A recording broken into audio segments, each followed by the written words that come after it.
What is going on, my friends, and welcome back to another video on the channel.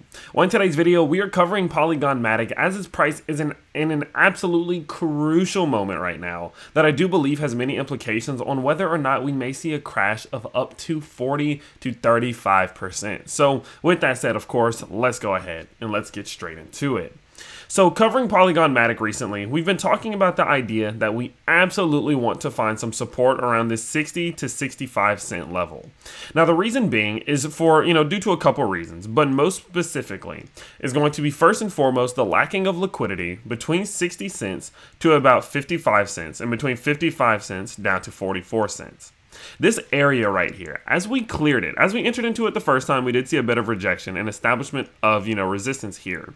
But once we started to interact with this zone in between, roughly 66 cents and 44 cents, we can see that there was a very, very strong lacking of liquidity there. We did not interact for long here before just going straight up through it.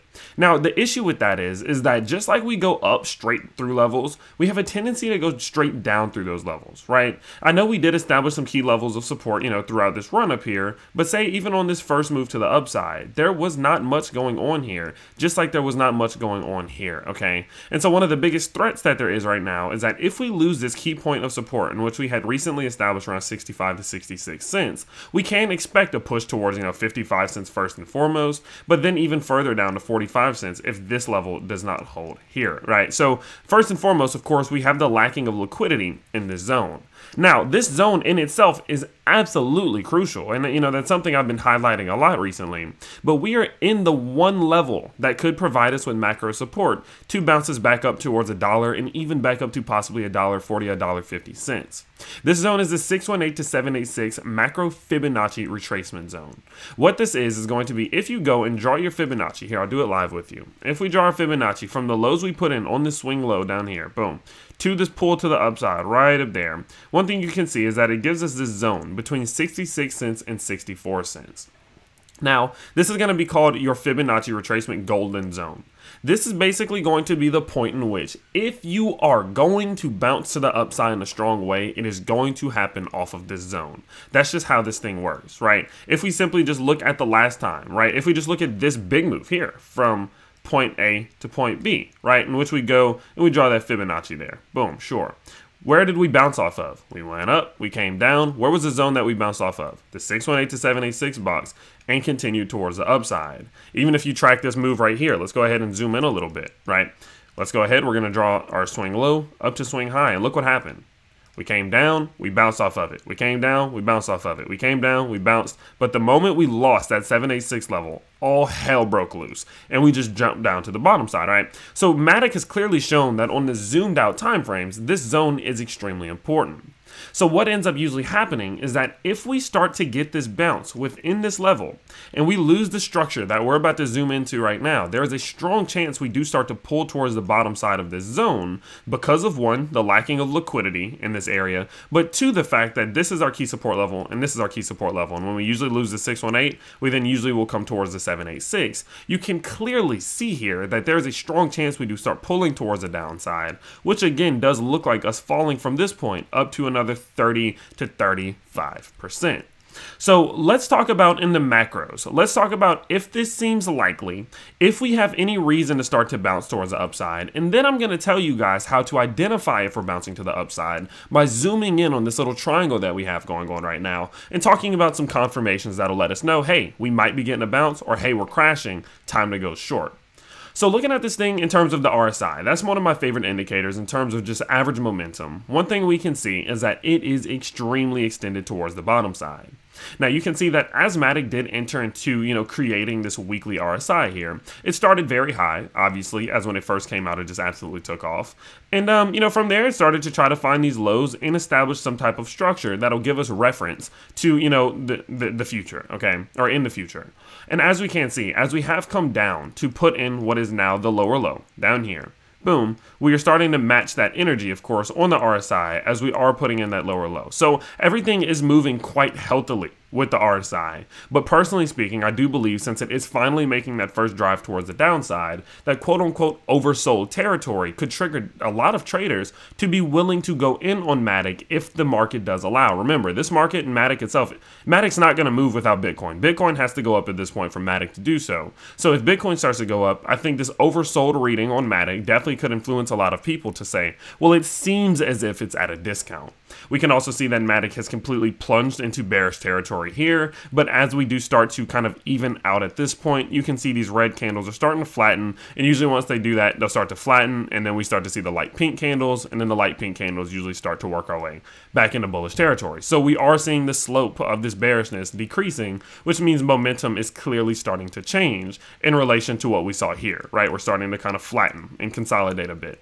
Now, lastly, if we do look at the Bollinger Bands on the weekly charts, you can see that we are completely extended to the bottom side here, and all cryptocurrencies can usually only maintain being in the bottom side of their Bollinger Band envelopes for small amounts of times before eventually resorting back up to their 20 simple moving average. As you can see, every time we got extended to the outside, extended to the outside, and extended to the outside, we always resorted back to this 20 SMA, and I don't expect anything less from Matic, and that even if we don't go back into a bull market, I do think we will resort back up towards this 20 SMA within the next few months, which very possibly could happen now that we have this key establishment of support, as we talked about. We also have overextensions on the Bollinger Bands. We have a MACD that's going a little bit more bullish direction and an RSI that's oversold. All of those things tell me we very possibly could bounce from here, but we need to see that happen soon.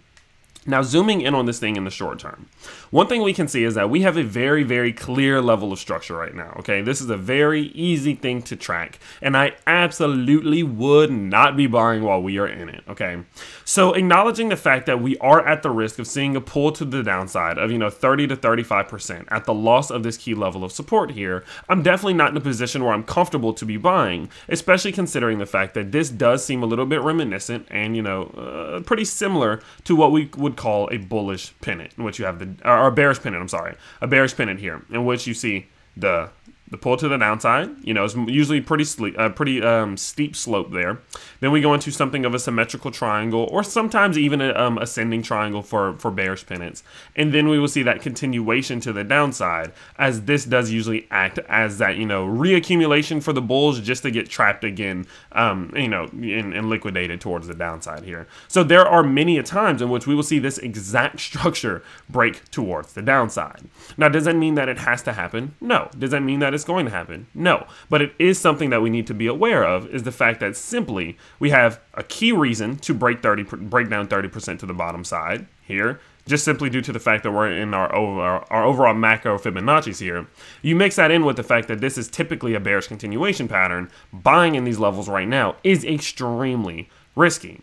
So what I'm personally doing is that if this thing does start to break towards the downside, I am going to start opening up short trades, first with a breakdown target to 54 cents to come start retesting, this previous high up here. And then if we don't start to bounce off of that level hard, I will continue that short trade down towards this, 40 to 45 cent level, as I do expect us to start retesting the bottom side of this macro Fibonacci golden zone. Now, people need to understand that just because I'm willing to short Matic doesn't mean I'm not bullish on Matic in the long term. I'm bullish on Bitcoin in the long term, but just yesterday we went ahead and we opened up a short trade at $30,000, closing it at 29,178 on 3x leverage, picking up a 9.3% gain there. Just because I'm bullish on this thing in the long term doesn't mean I can't pick up some gains as this thing does continue to make progress towards the downside here, okay? So be on the lookout to see if we start to break the bottom side of this triangle, and if that is the case, do expect probably a pull towards 54 cents first and foremost, and a loss of 54 puts us in line to go down towards 45 cents. Now, in the event in which we do break towards the upside here, I would still be waiting for us to clear 74 cents. As you can see, that is a key point of rejection, and we very possibly could still double top out here, go into some type of bearish, ascending wedge or something of that nature, before again still continuing to the downside. So I definitely want to see us break this previous high, this rejectional high at 75 cents, before I get too confident, and I would probably also want to see it break that 20-day simple moving average, as they would start to, they would be in the same area. So I would like to see them both get broken before I get too confident, as we clearly have been rejected off this 20 SMA a lot, which has led us to, see these crashes to the downside. So in terms of bullish nature, I have to get us back above 75 in the 20 simple moving average, or 75 cents in the 20 simple moving average. But if we do start to see that lost, do expect, the bottom side lost here, do expect to see this pull towards, 54 cents to even again as low as 45 cents here. So pay very close attention. Again, I think a short trade on the bottom side would be phenomenal. Even from here to 54 cents, that's a pull of 11%. I'm usually on 2 to 3x leverage, so that could be somewhere up to 20 to 30%. And if we do get the correct move to the downside of 45 cents on, 30% move on about 3x leverage, I mean, that's 90% in gains that I could be looking at there. So I definitely think there are gains to be made down here if you are willing to pull, to leverage trade. If you don't understand it, you should not be doing it at all. You will lose a lot of money. Make that known there. But I definitely feel like there are gains to be made in that direction. So in terms of Matic technical analysis, that's about it for the day. That's my update, and that's kind of where my mind's at in terms of where this thing is going and why I think there's a chance we will see such a strong crash. So this is Matic's last chance to really make that move above these key points, get away from this potential fall of up to 30 to 35%. Now, just in the very last Matic video, you guys know I told you, after I closed off the Gem Finder series, that it kind of sucked. I felt like there was something missing. I wanted to talk about new cryptos that I was excited about, but I didn't necessarily want to do an entire tournament for them anymore. And so with that, I've just been throwing them into my videos, letting you guys know, kind of as little diamonds and gems, diamonds in the rough and gems at the end of videos. And if you want to check them out, you can, of course. And in the last one, I went over a crypto named Metarix. Now, of course, what we talked about was the fact that Metarix was going to be the token and, basically the fuel of a huge ecosystem that they're going to be creating with multiple cities in the metaverse and all of this absolutely amazing stuff.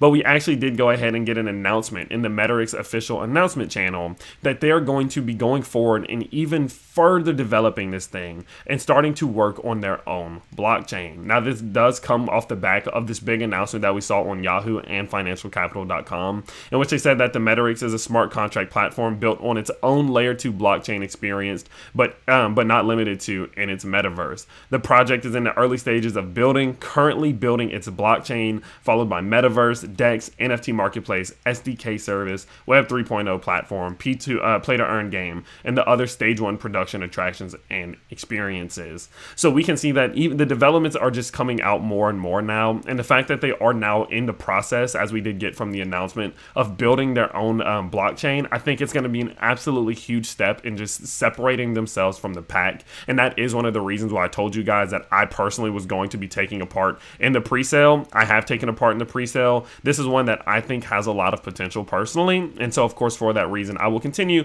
to update you guys every now and then on all of the things that do happen and as this thing does develop. So do make sure you're checking out all of these announcements that do come out, because as they are going forward, we can see that they have a lot of things still still to come. And their pre-sale itself does still have another about a day and a half left to it. So of course, if you do want to go check out the pre-sale, it is over on metarix.network/mtrx_presale, in which, as you can see here, it has about a day and 20 hours left. So definitely do go check it out and let me know what you think. Of course, if you're not comfortable with taking big losses or, putting yourself at the risk of taking big losses, I would for sure hold off and just be very, very careful, because this market right now could absolutely crush anybody at any given moment. So nothing is guaranteed, but I think it's, pre-sales are one of those things where it's a lot of risk, but it's a lot of reward. And I'm at a point where I'm just willing to take that risk. So definitely do go check it out. And of course, let me know what you guys do think. If you guys did enjoy today's video, of course, you can always let me know simply by smashing that like button